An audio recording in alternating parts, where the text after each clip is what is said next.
La deuxième partie des récurrences, c'est maintenant. Du coup, on va travailler vraiment avec un cas encore plus compliqué, un cas vraiment concret qui est abordé et abordable dès le lycée, le cas de la somme allant de 0 jusque n des k au carré. Une formule vraiment connue que tu dois maîtriser, que tu dois aussi connaître. Alors c'est parti, on va revoir ça ensemble, comment on montre par récurrence d'une part, et comment on va montrer cette formule-là par récurrence ensemble. La partie 2, la partie 1 déjà faite en vidéo, t'as plus qu'à te régaler. Mais qu'est-ce qu'on attend, dis-moi? Qu'est-ce qu'on attend? Go mettre un like, aller sur mon Discord, récupérer le PDF, go faire tout ça. Allez, c'est parti, on y va. Alors on est parti, on va se focus là-dessus. Il y aura moins de détails que l'autre vidéo parce qu'on a déjà vu comment ça marchait de A à Z la récurrence. Mais tu vas voir que là, on va vraiment s'attarder sur l'aspect calculatoire, l'aspect technique pour renforcer tout ça. Alors on avait commencé par poser une hypothèse, on l'avait appelée P de n. Là on va appeler H de n, H comme hypothèse. Alors c'est parti, solution mon gourmand. Pour n appartenant à n, pourquoi n? Parce qu'ici regarde, n appartient à n, on va prendre le même ensemble de définitions. Donc quel que soit notre n, à partir du moment que c'est un entier naturel, on va poser h de n qui correspond à quoi? Et bien en fait exactement ça, regarde. La somme allant de k est égale à 0 jusqu'à n de k carré qui est égal à quoi?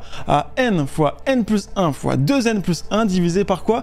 Divisé par 6. Alors pourquoi on se fait chier à faire une putain d'hypothèse? Simplement pour qu'elle ait un nom. Si jamais je te parle de l'hypothèse 3, et ben c'est simplement l'égalité qui dit que la somme allant de k est égale à 0 jusque 3 de k carré est égal à 3 fois 3 plus 1 fois 2 fois 3 plus 1 divisé par 6. Comme ça, on sait de quoi on parle et on va pouvoir montrer que chaque hn est vérifié ou ne l'est pas dans tous les cas. Alors comment on montre ça? On montre ça par récurrence. C'est vraiment hyper important à maîtriser ça parce que c'est la méthode que tu vois vraiment au lycée. C'est la nouveauté, la beauté, moi j'aime le dire finalement, parce que la récurrence c'est une preuve qui est abordable dès le lycée mais qui est abordée au lycée et dans le sup, même dans les recherches supérieures, parce que c'est une preuve mathématique. Donc on va pouvoir prouver mathématiquement tout ça en commençant par la première pichenette, le premier domino qui va tomber. On appelle ça l'initialisation, par le fait de poser un n qui appartient à n. Maintenant que notre n est posé, ça veut dire que pour tout l'exercice, le n là va signifier qu'on va prendre ce même n en question qui est un entier naturel. Et comme dit, vu qu'on veut montrer ça pour tout n, la première pichenette étant le début de notre preuve,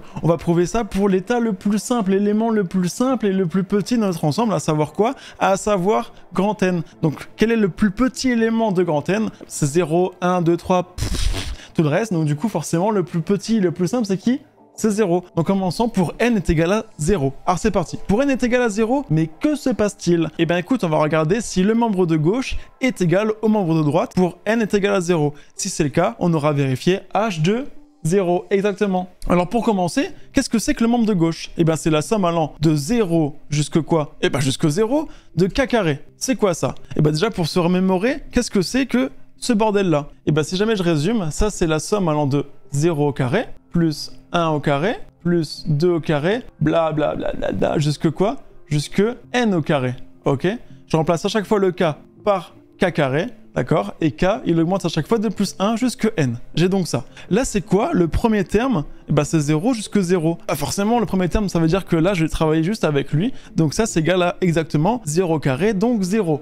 Ok, vérifions que le membre de droite, maintenant, est égal à 0. Alors, pour ce faire, je vais remplacer le n ici par quoi? Par 0, t'as compris? Donc forcément, là, ça va faire quoi? 0 fois 0 plus 1 fois 2 fois 0 plus 1. Ça fait quoi ça, divisé par 6? Ça fait forcément 0 parce qu'on multiplie un produit par 0. Donc ça fait bien 0. Et donc constat là, eh ben on a le fait que ça, c'est égal à ça. Parce que 0 est égal à 0. Une tautologie, mais on s'en fout pour le coup parce que simplement on a vérifié le fait que H0 est vrai. D'où H0. Ça veut dire que là on est sûr qu'il y a un vrai type qui va venir, paf, il va mettre la première pichenette sur le premier domino et il va forcément tomber. Ok?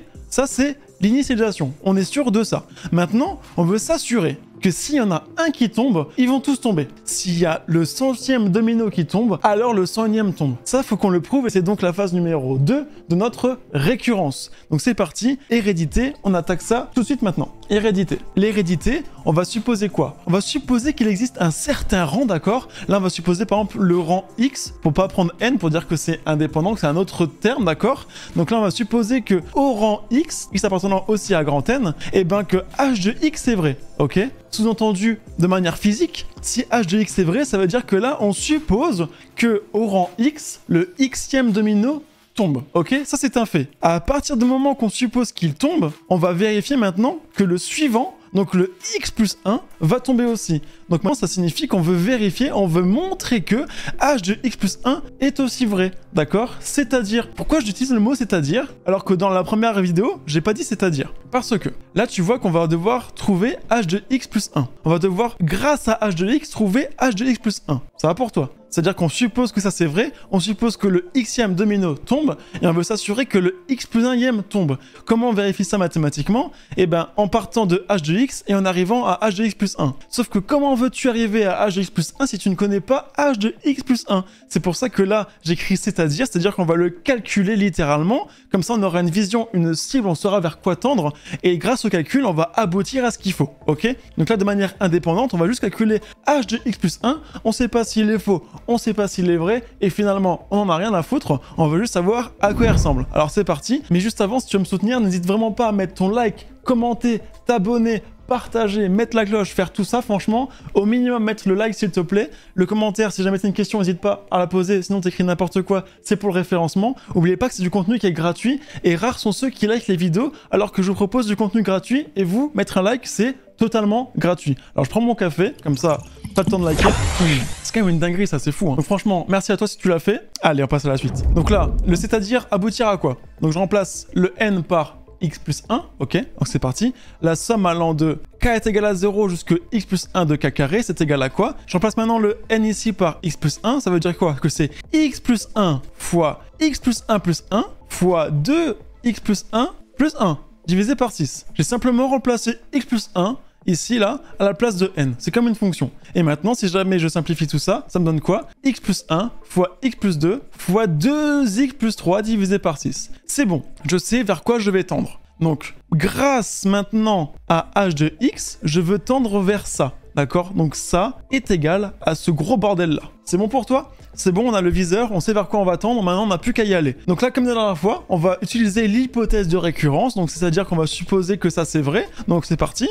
Ici, on a d'après l'hypothèse de récurrence quoi? Que la somme allant de k est égale à 0, non pas jusqu'à n, mais jusqu'à x, parce que là on parle de h de x, donc la somme allant de k est égale à 0 jusqu'à x de k carré, c'est égal à quoi? Je remplace les n par les x, c'est donc x fois x plus 1 fois 2x plus 1 divisé par 6. Ok, donc grâce à ça, je dois arriver à ce bordel-là. Donc déjà à gauche, comment je peux faire pour faire apparaître le fameux x plus 1 ici? Parce qu'il y a que ça qui change en fait. Entre ça et ça, il y a le x plus 1 qui pop. Regarde, si jamais ici, je rajoute plus n plus 1 au carré.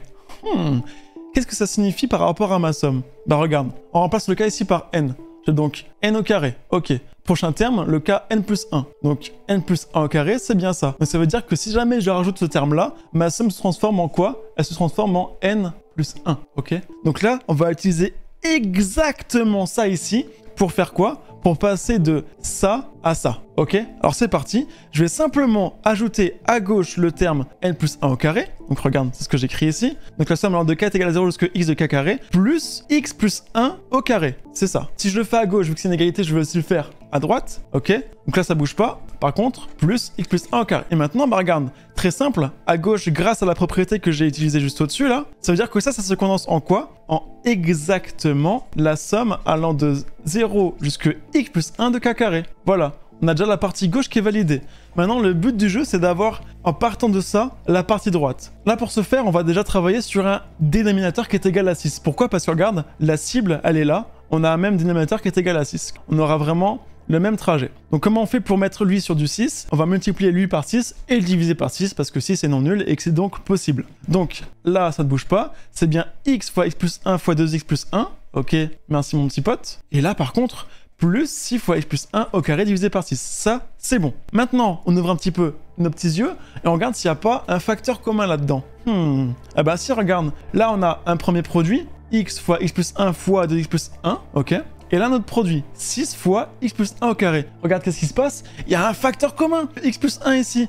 Donc on peut donc factoriser le numérateur par x plus 1. Mais ça tombe bien, regarde, parce que regarde, le x plus 1 là, le x plus 1 là, il est finalement là. Ok, bah nickel. Donc on commence à converger vers un truc qui nous plaît. C'est incroyable, mon gourmand. Oh là là là là. À gauche, ça bouge pas. Par contre, à droite, on factorise par le fameux x plus 1, fois quoi? Bah fois x fois 2x plus 1, ok, plus 6 fois x plus 1. Vu qu'il y avait un carré ici, lui, du coup, il saute, il reste plus que 6 fois x plus 1. Ok, divisé par quoi? Par 6, Ça bouge pas. Ensuite, qu'est-ce qui se passe? Bah là, on va devoir essayer de faire converger, pardon, tout ça là en ça. Comment faire? Bah là, on voit qu'on a déjà du 2x plus 1. Ça serait bien de faire apparaître des 2x plus 3, tu crois pas? Comme ça, regarde, on aurait bien la correspondance. Comment on peut faire? Bah en fait, je vais simplement développer ici le 6 fois x plus 1 en 6x plus 6. Je vais gratter 2x là-bas, parce que ça, c'est un produit avec du x. Il me restera donc du 4x plus 6. Allez, c'est parti, on y va. Donc regarde, ça ressemble à ça. Tout ça, ça ne change pas, bien sûr.